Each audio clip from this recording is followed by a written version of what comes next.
it was the grappling hour that you were on, that you get very competitive, even in your college days, challenging people to dance-offs and whatnot.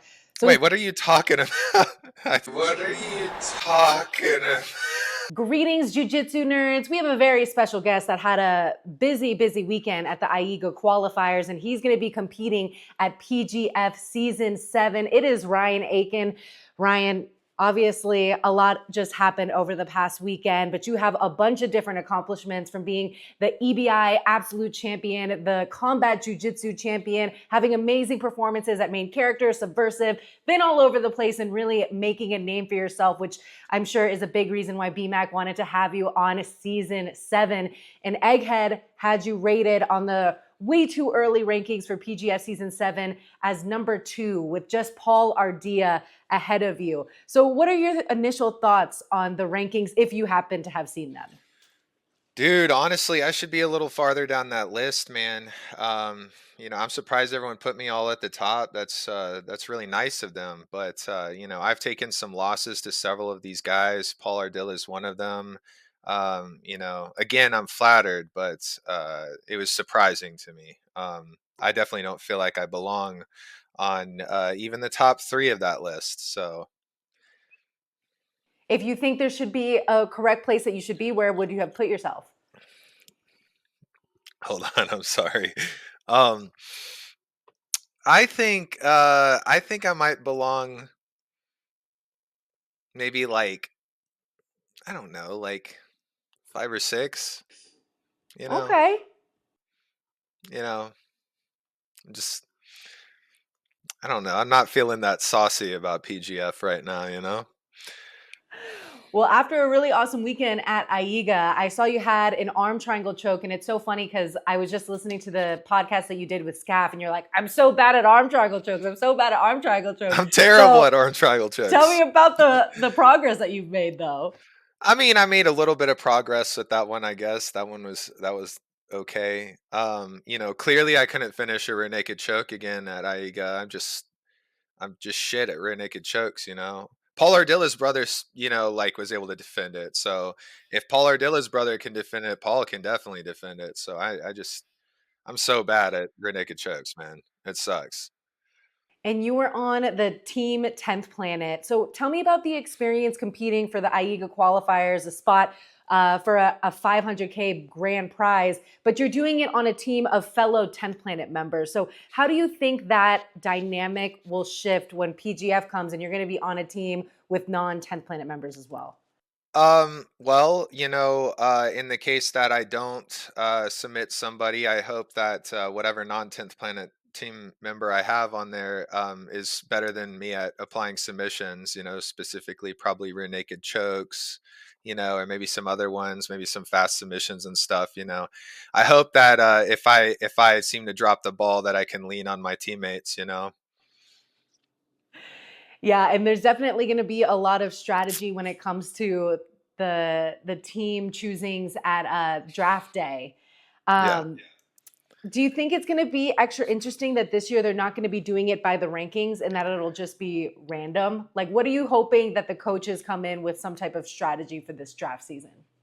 Oh gosh, dude. I hope they get somebody like, I mean, one of the top 3 or 4 guys that, wouldn't be me, because I can't believe I'm getting put all the way up there. Um, man, so whatever team picks me is probably going to be in trouble, man. So, I'll just keep my fingers crossed that they can pick someone better than me. And over the weekend at AIGA, there was a moment where Gio was going to look like he was getting set in for a twister, and Eddie Bravo is there like, no twisters, they're not allowed. Twisters are allowed at PGF. So what are your ideas on the rule set for PGF? There's no jumping guard, there's no slams, but twisters are allowed. So when you look at some of the things that are allowed with PGF, what are your thoughts? Well, if I was good at twisters, then I'd be happy, but I suck at twisters too. So I just suck all around. Lately it feels like I've been more of a points fighter. So, I wish I had more time to prepare submissions leading up to PGF, but it's, needs work. You definitely have a self-deprecating personality, but we all know what you're able to do when it comes to being on the big stage. What do You you made mean your self? What do you mean self-deprecating? What do You're you talking mean? shit about your own game when you're a beast. I don't know what you're talking about. Yes, you I'm do. not.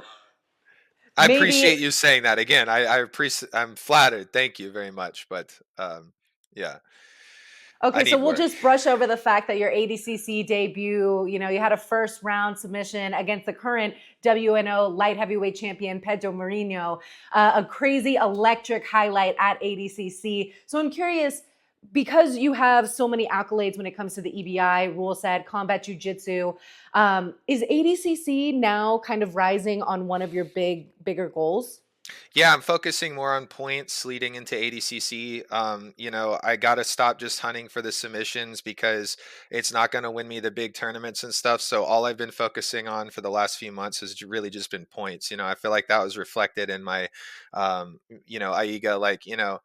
the two guys I fought at AIGA were way less experienced than me. And then I fought Dory, who's pretty much as experienced as me, and he's in PGF as well. And he was clearly able to defend against my submissions. So I need a lot of work in that area. I've just been focusing too much on points. It's like the points is not going to serve me in PGF, and I know that. So again, that's why I feel like I'm ranked a little too high on that list. I was surprised by that. There's definitely better submission fighters on that list than me. And one of the best submissions, and I think it's starting to become, or has already became, a really prioritized movement at 10th Planet Atlanta, is that outside heel hook position. So why have you guys been able to get so good at that submission? I'm not that good at the outside heel hook submission. I get submitted by Kevin Beering all the time. It's especially with outside heel hooks. So, I wish I was that good at it, but I'm not. The best guys that I'm catching in it, if they're really just not that good at defending it. So I feel like a lot of people. Dory defended it. I suck at it, man. Dory defended it. So like, I just don't know what I'm gonna do about all that, man. Um, don't have much time to prepare for PGF now. It's just 2 weeks. 2 weeks away, and you got to feel out Dory a little bit, and some other PGF guys were getting some reps in at you as They were well. actually some of the other PGF guys are like taking breaks because they know they got PGF coming out, and Dory might feel me on this, but I was pretty banged up after I guess so. Between that and some of the injuries I've been nursing since ADCC, it might have not been a good idea to do AIGA. So Yeah, because I do remember Adam Bradley posting. I thought he said that he wasn't going to be doing AIGA, and he just wanted to focus on PGF, yeah, because PGF really is a gauntlet. if I had taken my grapple science, I probably would have sat out of AIGA too, like Adam Bradley. But I wasn't really thinking. Shadow grapple science. Um, so when we're looking at the division that you're going to be in, 205, I know you've done 185 a lot, but that's like a big weight cut for you. So when you're looking at the 205 division, is there anything that you're looking to really focus on when it comes to your games, that you're not going to be cutting as much weight, and but you're definitely not small for the division? Like, does 205 kind of feel what's right for you, especially for the duration of a PGF season? Again, I don't have a lot of experience competing at 205. I've been at 185 usually. I did the super heavyweight, or I did like the absolute for EBI, but those guys are way bigger, but they move slow and they have less cardio. So it's like, I don't know, man. I think a lot of the guys in the 205 are going to be significantly bigger than me, so I'm not going to have a size advantage. In fact, I might have a size disadvantage. So I don't know what I'm going to do about that either. And I'm definitely not going to be the fastest guy in the submission. Or in the competition. There's going to be a lot of other guys that are going to be faster. So I don't know, man. I don't know. This is weird. It's really weird for me. Is it weird that the playoffs will only have ride time from the back, and you won't have the option to go to spiderweb? Oh, I had no idea. That's all I've been doing has been spiderweb leading up to this. So, oh shoot. I mean, okay, I do have to watch the most recent PGF season 7 rules because I know they changed like a few things with the draft, but I'm pretty sure they want to like keep things simple and only have the back. But I feel like Spiderweb like spices things up because if you need like a quick sub, it's kind of interesting. Yeah. So we're not allowed to do the spider web? I'm gonna text the group chat right now and be sure that is confirmed. But yeah, last season there was no spiderweb; it's only the back. Uh-oh. I feel like we're having a lot of realizations live on this interview. Yeah, I feel like it's just a test I'm not really prepared for. I used to do this in college all the time. I don't know why I slipped again.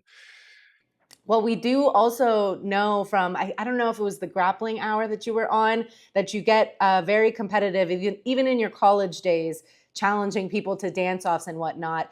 So Wait, what are you talking about? is there I anyone told on you the that. PGF roster that you think would be the easiest to beat in a dance duel? Mm, You let me can't shit think. on your dancing now, too. You've already shat on your jujitsu so much that like you have to Yeah, see own about my the dancing. dancing. Oh gosh. I don't know. Who else? Wait, you're asking like who would be a better dancer or No, who wouldn't? who do you think you could beat in a dance duel? I bet I could beat Travis in a dance duel. Wow. It's pretty funny that you called him out because he wants to run it back with you after I that know he ADCC does. I know he trials. does. He thinks I'm handsome, so that's why. What were your thoughts about your guys' battle at ADCC trials? Bittersweet, I like Travis. We get along pretty well. We have the same music tastes as well. But and I also honestly, Travis is a tough cookie. I know that if I'm on any given day, I need to be worried about his submissions. He can just take my back in a blink of an eye. So I got to be really careful with that, especially if I have a match with him on PGF. I mean, shit, dude, Travis is one of those guys. He's got way more experience than me at PGF. Man, I was surprised that he wasn't over me in the rankings. What about Kyle Chambers? Because we know you guys went to war with combat jujitsu, and now there's potential for you guys to match up again. So, what do you like about that matchup with Kyle? Man, me and Kyle were sitting right next to each other, shooting the shit at the 10th Planet Aiga thing, and now I'm thinking he was just doing that to get a psychological advantage over me, and so now I'm screwed with Kyle Chambers as well. He's worked his way into your brain. He can see Yeah, everything he now. knows I like him too much now, so Are you able to kind of turn that friendship idea off when you I get can't. onto the competition I mats? can't. I can't beat friends. I will always lose to friends, and I have too many friends here. Something tells me that that's not going to be true come PGF season 7. I hope not, but we'll see.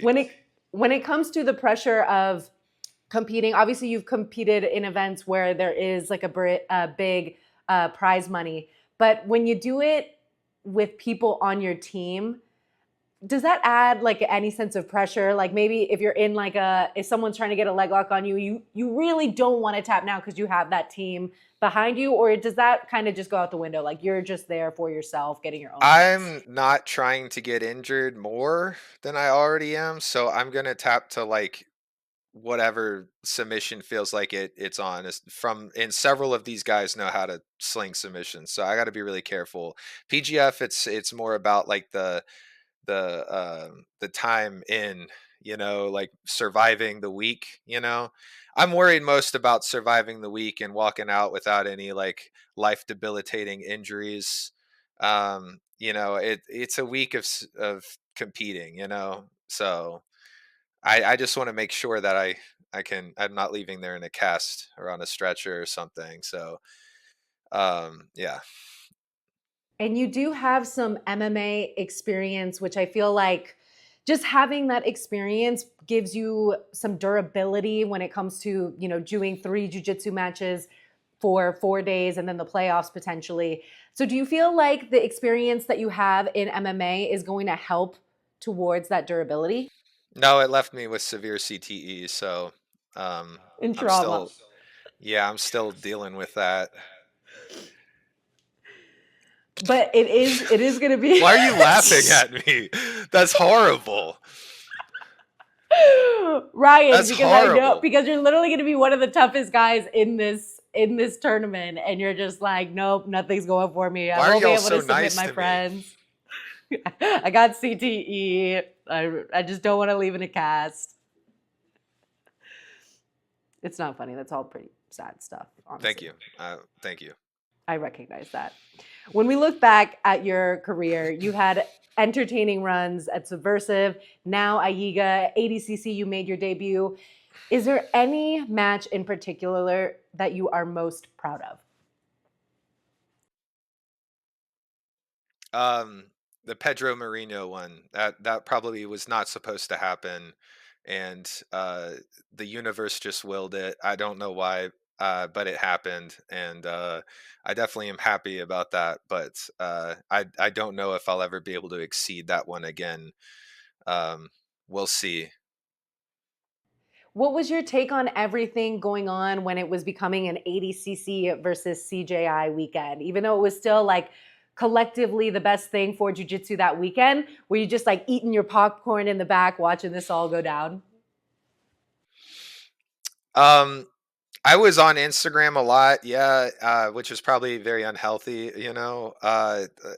It's man, like it really just pulls you, like pulled me into it, you know, like watching all the drama unfold, you know, and stuff like that. But I will say, what was interesting was in the back, like the locker room where everyone's dressing out and getting ready for ADCC and stuff, and all the competitors. It was actually all love. Everyone was cool as shit. Anybody that you thought might not be cool with you was just happy to be there, like you. Um, and I would imagine it was probably the same over at CJI, and then I'm sure like ADCC guys were going to CJI, CJI guys were coming to ADCC. I'm sure it was the same shit, man. Everyone was cool as shit. I do see the appeal of, like, you know, all the drama and stuff unfolding, and frankly I was sucked into it as well, like watching it online. But from like a fight athlete to athlete perspective, it was just so much respect, and it was cool as shit because you know, it honestly, like, part of me when I did lose at ADCC, I was more so upset that the whole thing was over, and that, like, you know, you just go back to your normal life afterwards. But like when we're all back there, like one example was Lovato, right? Lovato comes backstage, and I, you know, who knows if this is the last one or not, but you know he's like getting older, and he's he's a legend in the sport, and to watch him go out there and perform that well and know that he did a whole camp leading up to this, and like at that age that he's at, shows that age is just a number. And as somebody that just turned 31, you know, that's inspiring as shit to me. Because when I was coming up on 30, like it was, you know, like, man, I'm getting old, you know. Now I'm 31, I'm like, God, I'm older. To watch Lovato go out there and do it, I'm like, shit, I should not have an excuse. But probably costs a lot of money to be able to maintain that. So so that's where I'm hoping to get some sponsors. Yes. I mean, the longevity for athletes in the sport, I feel like is obviously on the come up with all things stem cells and stuff. Have you gotten stem cells yourself ever? No, I wish that I can't afford that. I'm broke. I can't Well, afford anything. it could potentially happen with the New Hope regeneration stuff. Have you been able to follow any of their stuff with the PGF partnership? No, but that would be incredible. Like, would they take a guy like me that has nothing and give him stem cells? If you're on the winning team for PGF season 7, that is definitely in the books. So so You now said all you have to do is if. win it. You said if. Okay, I feel that. If, yeah. And then you could be, you know, competing well into your 40s, you know, be on that on huge runs, getting it done. I mean, how old is Gio? I think Gio's like 36, 37. That was also inspiring, honestly. Um, Yeah. he told me I'm young. I was like, oh shit. Well, and he goes out there and is just like, fuck it. I'll try to twister people. I'll dude, that back take he did was cool as shit. When did you first start your jujitsu journey? Um, I was 15 going on 16. I watched Never Back Down. Um, and then I was like, okay, I want to go learn how to kickbox. I got my parents to get me a punching bag, and I would go down after school every day and kick and punch that thing till my toes bled. And you're like, maybe I should try something more like jujitsu. Was it the Well, bleeding well, toes that led you to be like, no more hitting?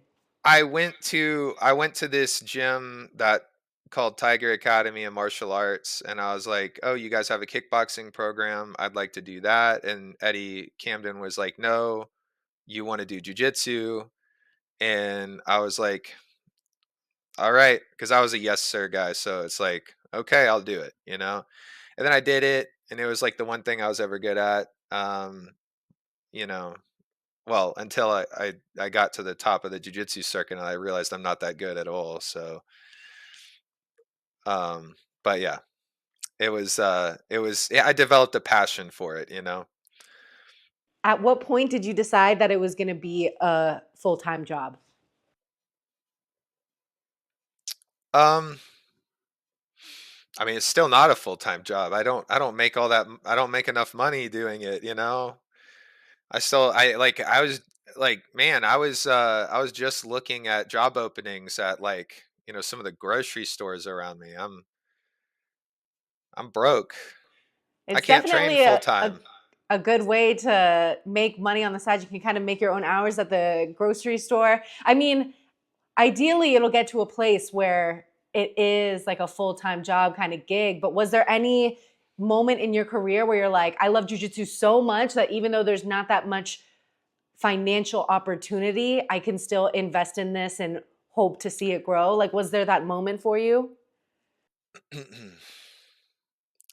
Yeah, I see the moment if I can somehow win the PGF, if I'm somehow get onto the winning team, you know, and there's some beast, you know, on the team, then yeah, maybe there's hope. Maybe I can, you know, make some money doing jujitsu.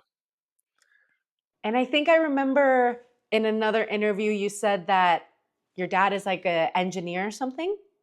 Yeah, my dad was a computer he got like a computer engineering degree from Georgia Tech, I believe. And prior to that he was a pretty big whitewater canoeer. And he ran a website called whitewatervideos.com, which was like the BJJ fanatics for like whitewater, you know, action sports.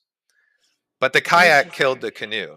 And you had a guy named Eric Jackson who did a bunch of videos, and his son Dane Jackson now is sponsored by Red Bull and does all the famous like kayaking videos and stuff like that you might see on Instagram.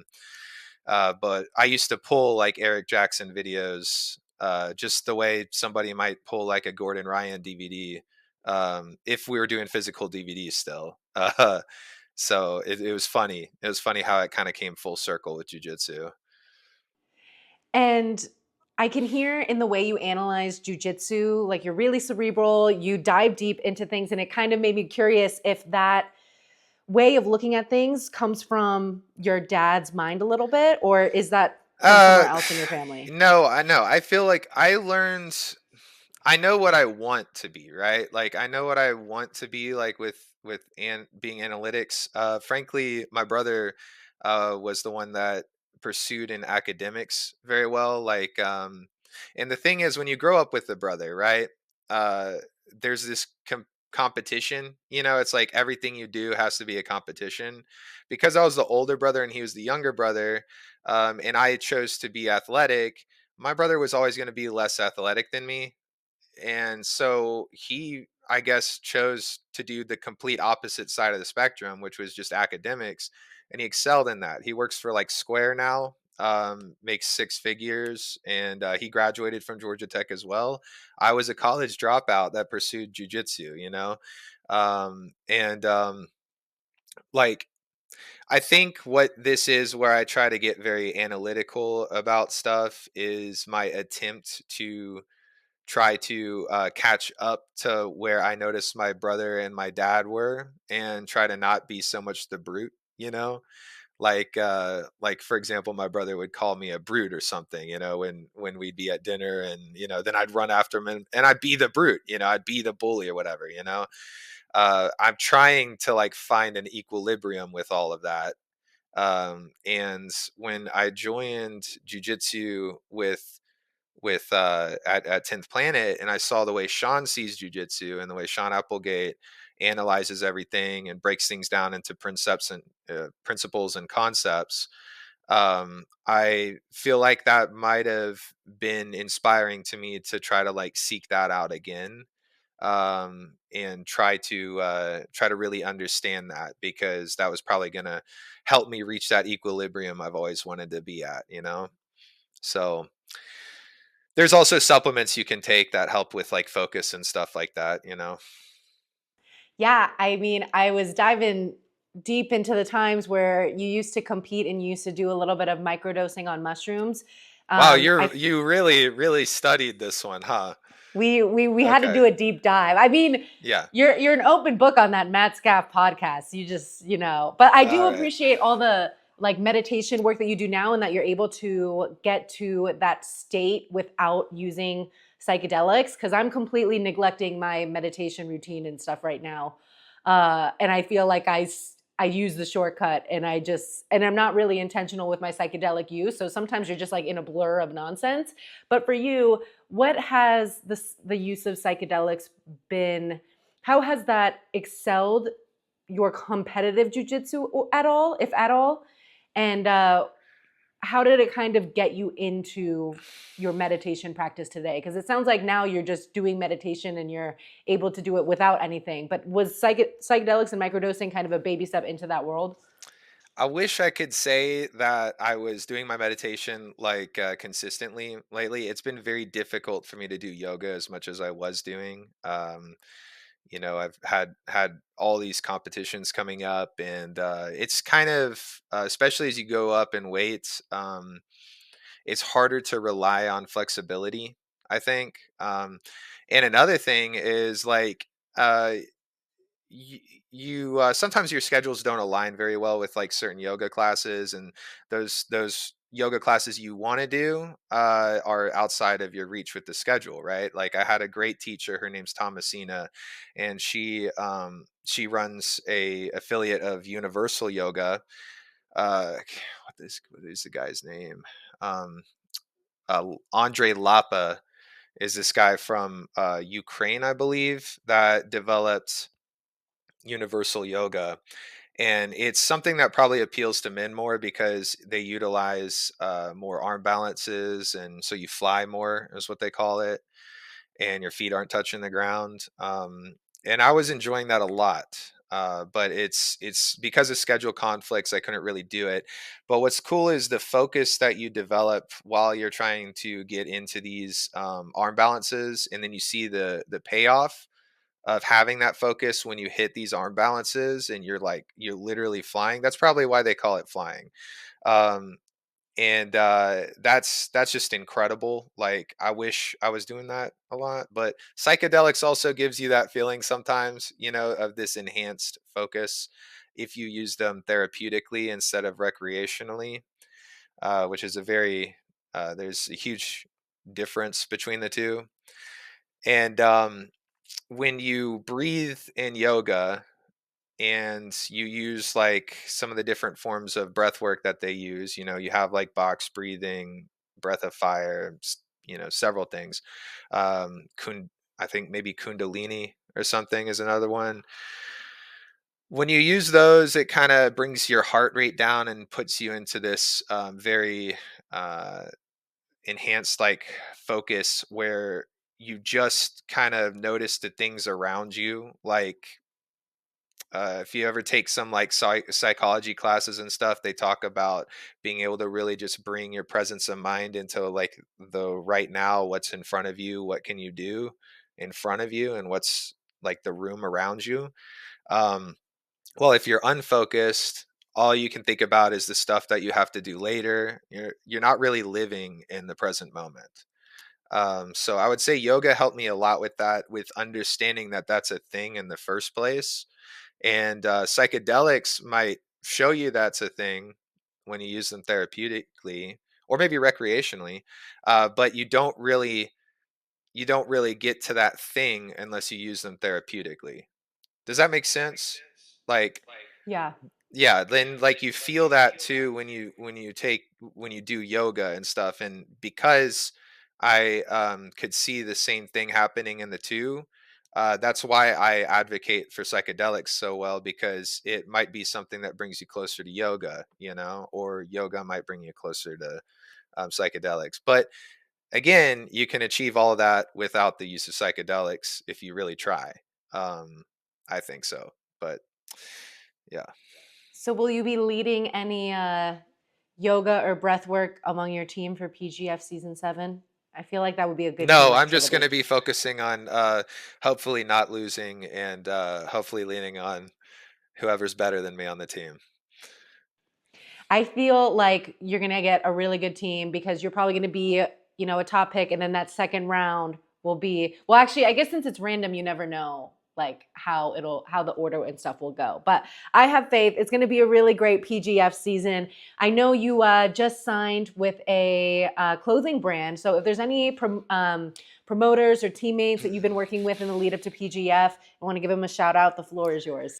Yeah, shout out to Assassin's Apparel, man. They help this broke boy go and compete, you know, across the country. You know, Grapple Science is on board too. So you know, I appreciate these guys. You know, Grapple Science helps me with focus, and Assassin's Apparel has been putting my putting the clothes on my back, you know, for all these, giving me the lucky rash guards for every competition that I've had, where I've just scraped by with a win, you know. So I thank those guys. If you enjoyed that interview, be sure to check out this one.